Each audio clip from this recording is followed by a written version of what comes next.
Well, that team from LA is in Hawaii to start the season. The Deshawn Foster era begins for UCLA. Bruins' first game as a Big Ten member on CBS. And Hawaii, well, they came ready to play. You see that entrance, they're not playing around. Their first drive, 4th and 6, so they're going to punt, right? No. Lucas Barrow fakes it. UCLA has a very delayed reaction. He gets 19 yards. Crazy call to start the game, but I like the aggressiveness. Later in the drive, 1st and 10, Braden Shager. The throw to Bofeli Ashlock for the 19-yard score. Hawaii leads 7-0. The Bruins struggling early in their first game of the season. The late first.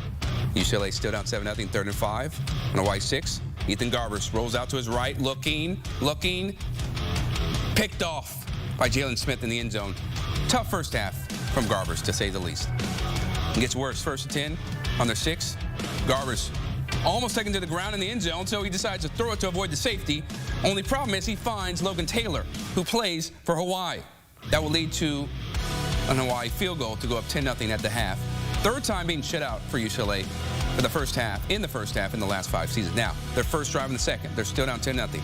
Play action. Garbers, the deep ball to Rico Flores Jr., 39 yards. They're down 3. Garbers redeeming himself. Then late third, Garbers steps up in the pocket. Great presence to find Flores, who takes it for a 53-yard reception. That would lead to a Bruins field goal to cut the deficit to 13-10. So now we move ahead to the 4th. Game tied at 13. Garbers with a chance to put together a game-winning drive. 3 minutes left. What are you made of, son? 1st and 15 on their own 35. Garber. Oh, Garbers connects with Moliki Matavao for the 21-yard gain. A couple plays later, 1st and 10. Garbers throw to Flores. Got it, 10 yards. Then 2 plays later, 3rd and 5 on Hawaii's 22. He scrambles, rolls out to his left, gets 4 yards. That sets up a 32-yard field goal attempt for the Bruins with 59 seconds left. Here's the attempt. Mateen Bhaghani. Can he get it done and be the hero? 32 yards out, he does. Their first lead of the game, 16-13. And now the Bruins just trying to hold off the upset. Hawaii trying to get into field goal range. Only got 8 seconds. Shager looking, finds Ashlock, but he gets stripped. Brian Addison recovers the fumble to end the game. And UCLA holds on to win this one, 16-13. Deshawn Foster, he gets his very first win as a collegiate head coach. And for the Bruins, it's their 4th straight win in a season opener. And for Hawaii, if you're thinking about this game, you really missed out on a chance to pull off a really big upset, as you had them down 10-0 in the first half. But that's why you play 4 quarters of football, and the Bruins did just enough to secure the victory here on Saturday. Time now for our Hawaii-UCLA recap built by the Home Depot, how doers get more done. And speaking of how doers get more done, Ethan Garbers got more done, to say the least, in that second half. Emery, I'll start with you. What do you think changed from the offensive perspective for UCLA to pull this one out? Remember at halftime we talked about the rush attempts have to be there. They had 7 rushing attempts in the first half. Second half, or they finished the game with 20, so they were plus 13 running the football. Still not enough, but definitely more than what they did in the first half. So that kind of calmed the offensive line down, which allowed Garbers to really get hot in the second half. He had 2 interceptions in the first half, no interceptions in the second half, and had a touchdown pass. So because the running game, the attempts was there, the offensive line protection was there, Garbers got in a rhythm and really led them down the field for a victory. Yeah, it was a tale of 2 halves for both teams, especially the quarterback play. You talked about Garbers at halftime. He was 6 of 18, 69 yards, 2 interceptions. He finished the game 19 of 38, 272 yards, 1 touchdown. He didn't have any turnovers in the second half. With the smart football that he was displaying, it led his offense. It gave his offense an opportunity to be able to get into the red area and score big-time points. And then when you transition to UCLA's defense, especially in the secondary, a very, very opportunistic group from a year ago, we saw those same like plays happen in the second half when you look at forcing Brandon Shager to throw 2 costly turnovers, 2 interceptions in the second half that gave the offense prime position to be able to put points on the scoreboard. Yeah, DJ Justice had a huge interception to help UCLA kind of regain things. But when it comes to the Big Ten outlook for the Bruins, it's only 1 game, but Does it change what you thought, either of you, in terms of what they'll be able to do? Because I think for me, I was expecting them to put up much more of a dominant effort, even though it is year one and you have a lot of new pieces, Emery. No, listen, I said 5, right? Yeah, I You got know. 1 down.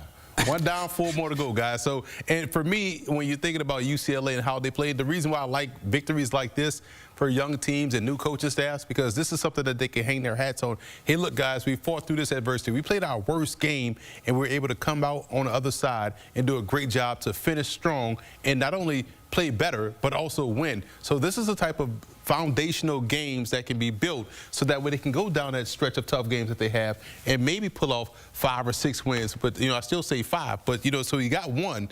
But winning games like this on the road, hostile environment in Hawaii. Hostile? Hostile. It's not hostile. It's not hostile. On that note, I gotta cut you off, man. You know what I'm saying? I gotta cut you off because you tripping right there. You know what I'm saying? Talking about 5 or 6. But again, the Bruins win 16-13. Deshawn Foster gets his first win as head coach of the UCLA Bruins. Mateen Bhaghani had the game-winning field goal to give UCLA the win. And for more on this game, we go back out to one member of the crew who called the game, Ross Tucker. And Ross, in the first half, UCLA probably played that as bad as they could. But in the second half, it felt like, at least to me, that they kind of calmed things down a little bit, especially with quarterback Ethan Garbers. What did you see from the offensive end from the Bruins? Well, Chris, I totally agree. And really, if you think about the first half, they looked like a team playing in their first game of the season with the new offensive coordinator, with the new head coach. And Ethan Garbers made, quite frankly, a couple of egregious errors, which is why it's so impressive the way he was able to gather himself and play so much better in the second half. That's not easy. I mean, at halftime, you're looking around in the locker room at the other guys. You're one of the biggest reasons why the team is losing and you're letting them down. To be able to then put the team on his back and play as well as he did in the second half says a lot about Garbers. I think bodes well for how he'll play for the Bruins moving forward the rest of this season. All right, so speaking about moving forward for the rest of the season, as you look at their Big Ten schedule, it is a gauntlet. So they're going to face some very tough, stiff competition. How does this change or maybe keep your same opinion about the Bruins when it comes to how they're going to fare in the Big Ten?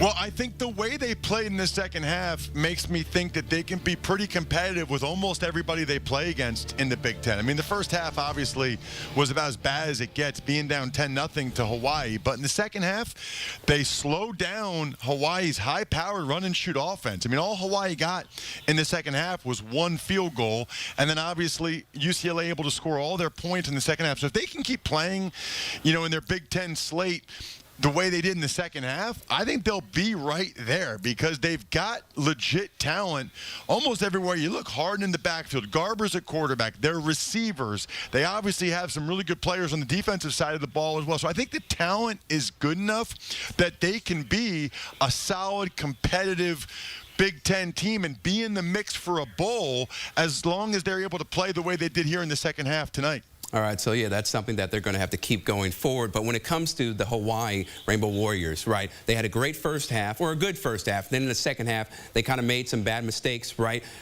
What do you think is their outlook for the rest of the season, as this was a game that I felt like they wasted an opportunity to shock some of the people in the country?